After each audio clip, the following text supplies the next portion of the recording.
जय जगन्नाथ जगन्नाथ जय जगन्नाथ जगन्नाथ जय जगन्नाथ जगन्नाथ जय जगन्नाथ जगन्नाथ जय जगन्नाथ जगन्नाथ जय जगन्नाथ। महाप्रभु श्री जगन्नाथ श्रीक्षेत्र धाम रही भक्त मानक विभिन्न रूपरे तथा विभिन्न परिस्थिति रे दर्शन देइछन्ति। श्रद्धालुंक दुख यातना तथा जंत्रणासिक्त मन हृदय रे देखा देइथिबा विपद को टाली देबाकू स्वयं भगवान सहयोग करिछन्ति।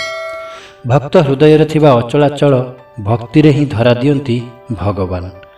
भक्त और भगवान को एका करिवार एकमात्र माध्यम हेउची भगवान को प्रति दृढ़ विश्वास तथा निरंतर भक्ति भावना।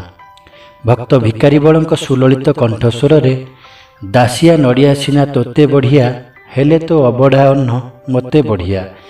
एही गीतटी रे भक्त दासिया बाउरी अचलाचल भक्तिर कथा कही थाए।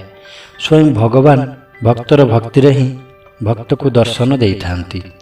एहार ज्वलंत उदाहरण हेले बालीग्रामर भक्त शिरोमणि दासिया बाउरी।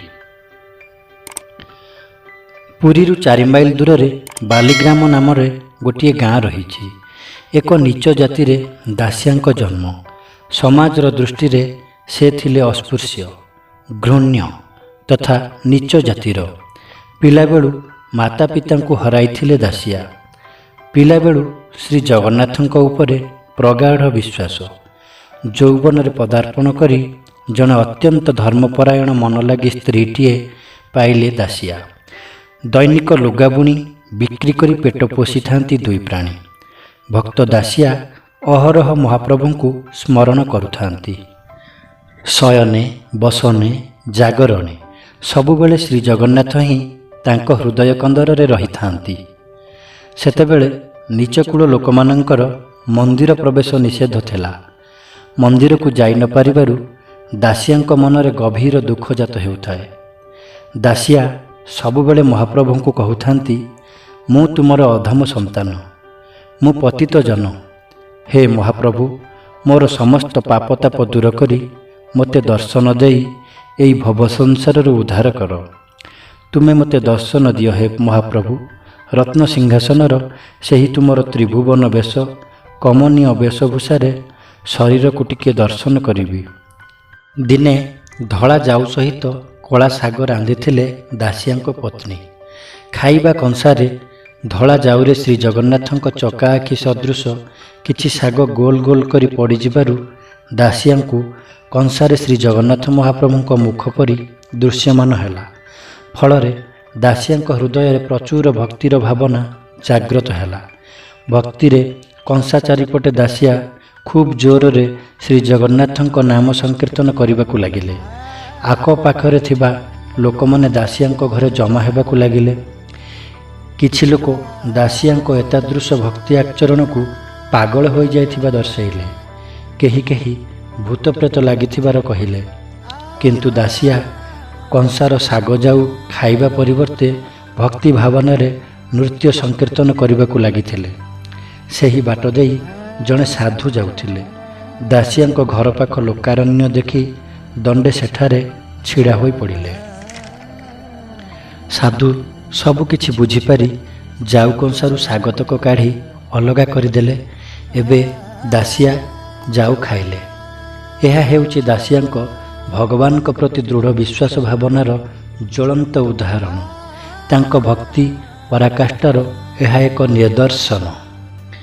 रात्र काल मध्य दासिया शज्यारू उठी पड़ी महाप्रभुंक उद्देश्य प्रार्थना करुथिले।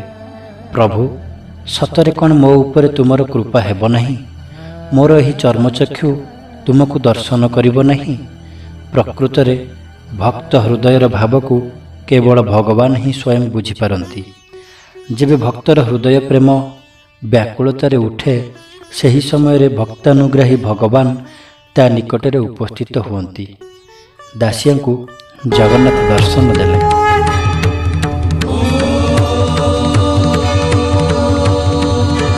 दासिया महाप्रभु को रूप दर्शन करी आत्महरा हो पड़ते।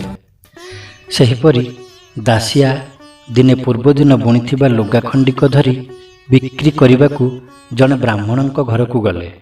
ବ୍ରାହ୍ମଣ ଜଣକ ଲୁଗା ଖଣ୍ଡିକ ରଖି ପଇସା ଆଣିବାକୁ ଘର ଭିତରକୁ ଯାଇଛନ୍ତି। ଏଣେ ଦାସିଆ ଦେଖିଲେ ବ୍ରାହ୍ମଣଙ୍କ ବଗିଚାରେ ଗୋଟିଏ ନଡ଼ିଆ ଗଛରେ ଗୋଟିଏ ହୃଷ୍ଟପୃଷ୍ଟ ନଡ଼ିଆଟିଏ ହୋଇଛି। ସୁନ୍ଦର ନଡ଼ିଆଟିକୁ ଶ୍ରୀମନ୍ଦିରସ୍ଥ ଶ୍ରୀ ଜଗନ୍ନାଥଙ୍କୁ ଅର୍ପଣ କରିବା ପାଇଁ ମନସ୍ଥ କଲେ। ବ୍ରାହ୍ମଣ ଲୁଗାର ମୂଲ୍ୟ ଦେବା ସମୟରେ ଦାସିଆ କହିଲେ, ହେ ବ୍ରାହ୍ମଣ ମହାଶୟ, ଦୟାକରି ଏହି ନଡ଼ିଆଟିକୁ ମୋତେ ଦିଅନ୍ତୁ। ତାର ମୂଲ୍ୟ ମୁଁ ଲୁଗାରୁ କାଟି କରି ଦେବି। ଦାସିଆଙ୍କ ନଡ଼ିଆ ପ୍ରତି ଆଗ୍ରହ ଦେଖି ବ୍ରାହ୍ମଣ ନଡ଼ିଆର ମୂଲ୍ୟକୁ ଖୁବ୍ ବଢ଼ାଇ ଦେଲେ। ଶେଷରେ ଦାସିଆ ଲୁଗାର ମୂଲ୍ୟ ନ ଆଣି ନଡ଼ିଆଟିକୁ ଘରକୁ ଆଣିଲେ। ଦିନେ ଆଉ ଜଣେ ବ୍ରାହ୍ମଣ ଶ୍ରୀ ଜଗନ୍ନାଥଙ୍କୁ ଦର୍ଶନ କରିବାକୁ ସକାଳୁ ସକାଳୁ ପୁରୀ ଯାଉଥିଲେ। ଦାସିଆ ତାଙ୍କୁ ନଡ଼ିଆଟିକୁ ଦେଇ କହିଲେ, ଆପଣ ମହାପ୍ରଭୁଙ୍କୁ ଦର୍ଶନ କରିବାକୁ ପୁରୀ ଯାଉଛନ୍ତି ତ? ତେବେ ମୋର ଏହି ନଡ଼ିଆଟିକୁ ଶ୍ରୀ ଜଗନ୍ନାଥଙ୍କୁ ଅର୍ପଣ କରିଦେବେ। ଆପଣ ଏହାକୁ ଭୋଗରେ ନ ଲଗାଇ ଆପଣଙ୍କ ଦର୍ଶନ କାମ ସରିଲା ପରେ ଗରୁଡ଼ ସ୍ତମ୍ଭ ନିକଟରେ ଛିଡ଼ା ହୋଇ ଭଗବାନଙ୍କ ଉଦ୍ଦେଶ୍ୟରେ ଟେକିଦେବେ। ଆପଣ ସେଠି ଛିଡ଼ା ହୋଇ କହିବେ, ଦାସିଆ ଆପଣଙ୍କ ଲାଗି ଏହି ନଡ଼ିଆଟି ପଠାଇଛି, ଏହା ଗ୍ରହଣ କରନ୍ତୁ ଦୟାପୂର୍ବକ। ଆପଣଙ୍କ ପ୍ରାର୍ଥନାରେ ଶ୍ରୀ ଜଗନ୍ନାଥ ଯଦି ଆପଣଙ୍କ ହାତରୁ ନଡ଼ିଆ ନ ନିଅନ୍ତି, ତେବେ ମୋ ନଡ଼ିଆଟିକୁ ମୋତେ ଆଣି ଫେରାଇ ଦେବ। ସରଳ ନିଷ୍କପଟ ଭକ୍ତ ଦାସିଆ ବାଉରୀଙ୍କ ଅପଟପ ବିଶ୍ୱାସ ଓ ଭକ୍ତିରେ ବ୍ରାହ୍ମଣ ଜଣକ ହଁ ମାରି ନଡ଼ିଆଟିକୁ ନେଇ ଶ୍ରୀମନ୍ଦିର ଗଲେ। ଶ୍ରୀମନ୍ଦିରରେ ପହଞ୍ଚି ଭଗବାନଙ୍କ ଦର୍ଶନ କରିବା ପରେ ଦାସିଆଙ୍କ ନଡ଼ିଆ କଥା ମନେ ପଡ଼ିଲା। ଝୁଲା ମଧ୍ୟରୁ ନଡ଼ିଆଟିକୁ ବାହାର କରି ଗରୁଡ଼ ସ୍ତମ୍ଭ ନିକଟକୁ ଗଲେ। ସେଠାରେ ନଡ଼ିଆଟିକୁ ଶ୍ରୀ ଜଗନ୍ନାଥଙ୍କ ଉଦ୍ଦେଶ୍ୟରେ ଟେକି ଦେଇ ବ୍ରାହ୍ମଣ ଜଣକ କହିଲେ, ହେ ପ୍ରଭୁ, ଆପଣଙ୍କ ପାଇଁ ଦାସିଆ ଏହି ନଡ଼ିଆଟିକୁ ପଠାଇଛି। ସେ କହିଛି, ଯଦି ଭଗବାନ ସ୍ୱୟଂ ନିଜ ହାତରେ ନଡ଼ିଆ ନ ନିଅନ୍ତି, ତେବେ ଏହାକୁ ମୁଁ ଦାସିଆକୁ ନେଇ ଫେରାଇ ଦେବି। ଏହା କହି ଆଖି ବନ୍ଦ କରି ବ୍ରାହ୍ମଣ ଜଣକ ଛିଡ଼ା ହୋଇ ରହିଲେ। କିଛି ସମୟ ପରେ ବ୍ରାହ୍ମଣଙ୍କ ହାତରୁ ନଡ଼ିଆଟିକୁ ଶ୍ରୀ ଜଗନ୍ନାଥ ଅଦୃଶ୍ୟରେ ନେଇଗଲେ। ଏହି ଅଦ୍ଭୁତ ଘଟଣା ନିଜେ ଦେଖି ବ୍ରାହ୍ମଣ ଜଣକ ଆଶ୍ଚର୍ଯ୍ୟ ପ୍ରକଟ କଲେ। ଭଗବାନଙ୍କ କରସ୍ପର୍ଶରେ ବ୍ରାହ୍ମଣଙ୍କ ହୃଦୟ ଭକ୍ତି ଲହରୀ ଖେଳିବାକୁ ଲାଗିଲା। ଗଦଗଦ କଣ୍ଠରେ ଭଗବାନଙ୍କ ସ୍ମୃତି ଗାନ କରିବାକୁ ଲାଗିଲେ। ଏହି ଘଟଣା ଧୀରେ ଧୀରେ ସମସ୍ତେ ଜାଣି ଭଗବାନ ଶ୍ରୀ ଜଗନ୍ନାଥ ଓ ଦାସିଆଙ୍କ ଅଚଳାଚଳ ଭକ୍ତି ଭାବନାକୁ ପ୍ରଶଂସା କରିବାକୁ ଲାଗିଲେ। ଅନ୍ୟ ଏକ ଘଟଣାରେ ଭଗବାନଙ୍କୁ ପାଚିଲା ଆମ୍ବ ଯାଚିଥିଲେ ଦାସିଆ। ଟୋକେଇରେ ଟୋକେଇ ମିଠା ପାଚିଲା ଆମ୍ବ ନେଇ ଦାସିଆ ନିଜେ ପୁରୀ ଗଲେ। ଅରୁଣ ସ୍ତମ୍ଭ ନିକଟରେ ଦାସିଆ ପଣ୍ଡାମାନଙ୍କୁ ଏହି ଆମ୍ବ ଟୋକେଇ ଦେଇ ମହାପ୍ରଭୁଙ୍କୁ ଭୋଗ ଲଗାଇବାକୁ କହିଲେ। ପଣ୍ଡାମାନେ ଲୋଭରେ ସେହି ଆମ୍ବ ଟୋକେଇ ନେଇଯିବା ପାଇଁ ଚକ୍ରାନ୍ତ କଲେ। ଦାସିଆ ଏହା ଜାଣିପାରି ଭଗବାନଙ୍କ ଉଦ୍ଦେଶ୍ୟରେ ନୀଳଚକ୍ରକୁ ଦେଖି ଗୋଟିଏ ଗୋଟିଏ ପାଚିଲା ଆମ୍ବ ଉପରକୁ ଟେକି ଦେଉଥାନ୍ତି ଏବଂ ଗୋଟିଏ ପରେ ଗୋଟିଏ ସବୁ ଆମ୍ବ ଟୋକେଇରୁ ଅଦୃଶ୍ୟ ହୋଇଗଲା। ପାଖରେ ଉପସ୍ଥିତ ଥିବା ପଣ୍ଡାମାନେ ଆଶ୍ଚର୍ଯ୍ୟ ପ୍ରକଟ କରିବାକୁ ଲାଗିଲେ। ପଣ୍ଡାମାନେ ଭାବିଲେ ଦାସିଆ ବୋଧେ ଯାଦୁକର ଏବଂ ନିଜେ ଅଦୃଶ୍ୟ କରିଦେଇ ଆମ୍ବଗୁଡ଼ିକୁ। ତେବେ ପଣ୍ଡାମାନେ ଆମ୍ବ ଅଦୃଶ୍ୟ ହେବା ପଚାରିବାରୁ ଦାସିଆ କହିଲେ, ଶ୍ରୀ ଜଗନ୍ନାଥ ନିଜେ ଆମ୍ବଗୁଡ଼ିକୁ ଭୋଜନ କରିଛନ୍ତି। ପଣ୍ଡାମାନେ ଦୌଡ଼ି ଯାଇ ରତ୍ନସିଂହାସନ ନିକଟରେ ବହୁତ ଆମ୍ବ ଟାକୁଆ ପଡ଼ିଥିବାର ଦେଖିଲେ। ଆମ୍ବ ଚୋପା ମଧ୍ୟ ଖିଆ ହୋଇ ରତ୍ନସିଂହାସନ ନିକଟରେ ପଡ଼ିଥିବାର ଦେଖିଲେ।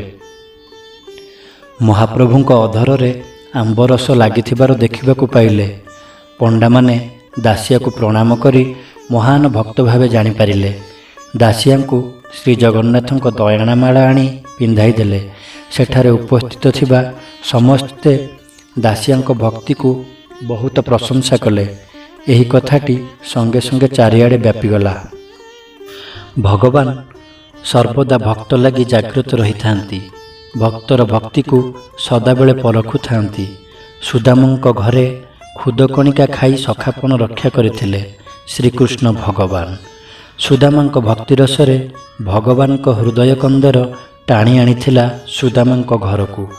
ସେହିପରି ବାଲିଗ୍ରାମର ଦାସିଆ ବାଉରୀ ତାଙ୍କର ଅଚଳାଚଳ ଭକ୍ତି ନିମନ୍ତେ ତାଙ୍କ ନାମ ଚିରଦିନ ଲାଗି ଶ୍ରୀ ଜଗନ୍ନାଥଙ୍କର ଅମର ଇତିହାସରେ ଲିପିବଦ୍ଧ ହୋଇ ରହିଗଲା। ପ୍ରକୃତରେ ଭକ୍ତର ଭକ୍ତିର ଭାବନାରେ ବନ୍ଧା ସେହି କରୁଣାମୟ ଭଗବାନ। ସାଙ୍ଗମାନେ, ମୋର ଏହି ଭିଡ଼ିଓଟି ଆପଣଙ୍କୁ କେମିତି ଲାଗିଲା କମେଣ୍ଟ ବକ୍ସକୁ ଯାଇ ମତାମତ ଦେବେ।